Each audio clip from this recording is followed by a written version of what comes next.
Hey, good morning, folks. Roger here. Thought I'd get in front of the camera again for my fellow veterans. A lot of updates. Going to the going to a VA appointment today.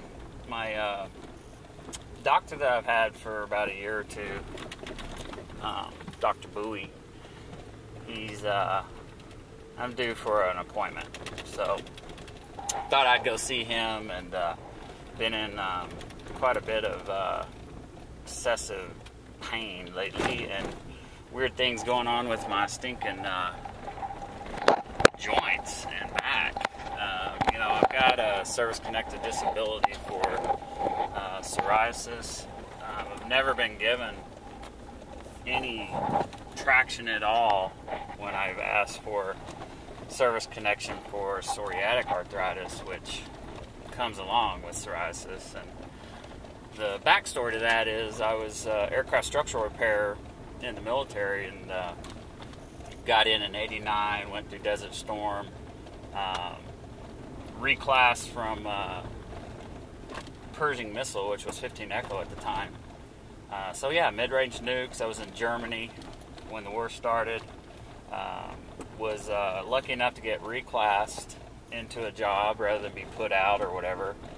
And they did that for our entire MOS series. And a lot of people took truck mechanics and things of that nature, and went straight for what I thought I could do on the outside at the time, because I wasn't looking at the Army necessarily for a career. So I chose aircraft structural repair. I'd done auto body as a kid in high school, and thought it was a good idea. And it was a good idea. I mean, that was a trade. I'm from Oklahoma, and that's like the triangle for aviation, aerospace technology, and manufacture, and all that good stuff. So I felt like that would be a good career move.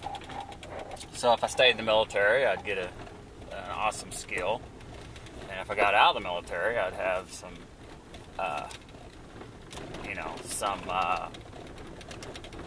marketability, right? So blue collar, buck rivets, work on sheet metal, work on aircraft, get my A&P mechanics license. Life was good, and I was working toward that end when all of a sudden working with the chemicals and me didn't agree, and so I got put out on a medical after a lot of suffering. 2 or 3 years I suffered and just sucked it up, the Army way, suck it up, drive on. And I just dealt with the rashes and the discomfort and the weird, unexplained joint pains and problems, and went to the sick call occasionally, and they gave me Motrin. And so without going through my whole story, I got out on medical. I was pretty disappointed, a little bit devastated, because, I did have my backup plan, was to provide for my family, was to stay in the military. And at that time, I had 2 children, so I was suddenly unemployed. And of course, I didn't have any idea. Even though I had a lot of time to transition, they told me I was getting out, and it took like 8 months for the stupid doctor to write his report. And he was screwing me over, basically. But when I finally got out, I didn't know, even though I went to Army transition assistance and did all kinds of crazy stuff, I didn't know that, I had that impression that most do, that federal government employment is a farce, and there's just absolutely no way, unless you know something, can you get in the federal government. So I always dismissed that from the start. Went back to my hometown, got a job fairly quickly in aerospace, which was I was thankful for. And of course, I wasn't working with the chemicals. I was an estimator and safety guy for that little small company. So life's good, except I'm making $20,000 a year, which wasn't much more than I was making in the military, if any. I think it's probably about the same once you add MBAQ and all that. So I started, feeling like I was in a dead end. The Army had betrayed me. I screwed up or whatever to get myself in that position as far as safety-wise, if I'd have followed the rules, which didn't exist in my unit. I was actually on the ground floor of getting those rules put in place based on my experience. I'm the type that prevent reoccurrence and learn your lesson. Don't repeat those things. And so I really got excited about safety. And so when the opportunity to do that as a collateral duty, basically, at my new job, I jumped on it. And then the job was talking about shutting down, so I was like, holy cow, I need to... And meanwhile, I'm working on my VA claim, because I got out 0% disabling. And they basically said I had a rash. It was a slap in the face, pissed me off to no end, and so, I started working with the VA, and I didn't even know what I was doing, and my first finding or my case after about a year of getting out, so it hasn't changed much, folks. It's always been like a year and a half from the time you put your paperwork in to the time you get a finding. And my finding was 30%. I thought, okay, wow, cool. I disagreed on some of the stuff. They gave me 0% disabling on a couple of things, like my back and some things. And I had some traumatic injuries in the military as well.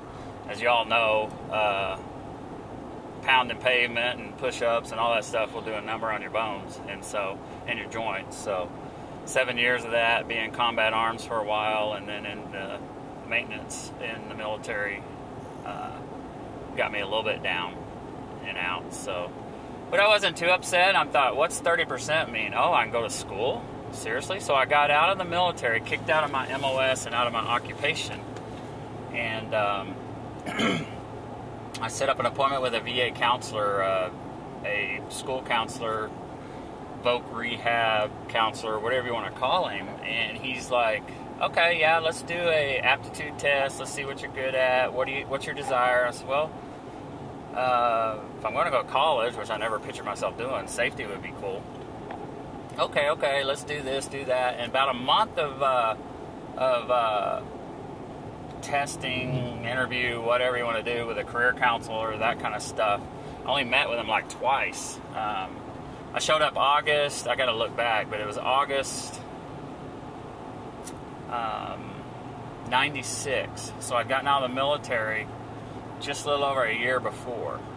And so I'd gotten my case finding from VA, because they'd helped me fill that out before I left the military, which was fortunate. That's why that year it didn't seem like that long. And so I'm getting, $300 or $400 a month for my disability, and they're telling me that I'm qualified for voc rehab, vocational rehabilitation, chapter 31 or 30, I forget. And so I jump on it and go see my counselor, and so here it is, August 96. My little small company's talking about being bought out. They suck. They're just, mismanagement, whatever. But I'm doing my part, I wore about 6 hats in that company. I was doing non-destructive testing, laboratory, safety, estimating, environmental compliance, which we had plenty of problems in. And this counselor tells me, hey, so you qualify for voc rehab. So when do you want to go to school? Start. And I was like, what's this? I thought it'd be a year or something. By the time I got through VA stuff, I was clueless. And he said, well, so ASAP? And I said, sure. And he goes, well, okay, let's get you over to the college and enroll you. The fall semester starts in 5 days. I was like, whoa, whoa, really? And yep. And he and I had an under-the-table agreement that I could work full-time if my boss allowed me and my grades didn't slip, because technically you're not supposed to be able to work full-time. And I just couldn't make it. They gave me $600 a month to go to school. They bought my books and tuition. It was just, I couldn't pass it up. And I talked to my current boss, and he's like, Roger, just wear a pager, and if crap hits the fan, come. You're just 3, 4, or 5 blocks away, and we'll let you go to school during the day, and you make it up on the, on the opposite ends of that.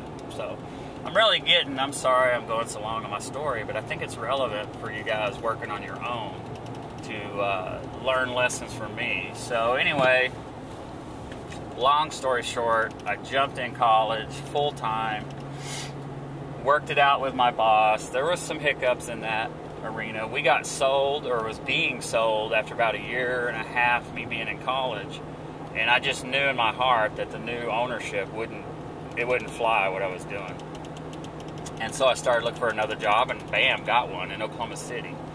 So I transferred all my credits to Oklahoma City and finished my degree there in 99. So August 99, I started school, and I had my Bachelor's of Science in industrial safety. That was conferred, it was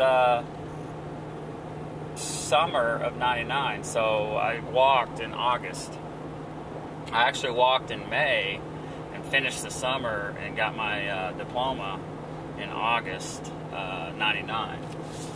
And meanwhile, I changed jobs and was working for a contractor, and so I took a year off school for all of 2000, 99 to 2000, for about 8 months. And I'll be danged, since I got done with my 4-year degree in 3 years, I still had GI Bill left, a year's worth of GI Bill left. And so I jumped in and got my master's degree in industrial safety in a year, working full time. Had 2 more kids during that time. And about this time, when I'm about ready to retire, and I'm really sick of my private industry work because it's just dog-eat-dog world, and I was struggling to make good grades. I made great grades in UCO. You've got to do that. You've got to get into an adult-friendly school, because if you're in one of these, if you're in a school that's ABET approved, extremely strict on the scientific side of things, then they're not going to work with you at all when you miss class for a day or two, those kind of things. Okay, I'm going on 12 minutes. I'm going to cut this off and start a part 2, okay, just for uploading to YouTube's sake. So stay tuned and please watch 2. I'm going to get to the lessons learned and how this is going to help you in part 2, okay, folks?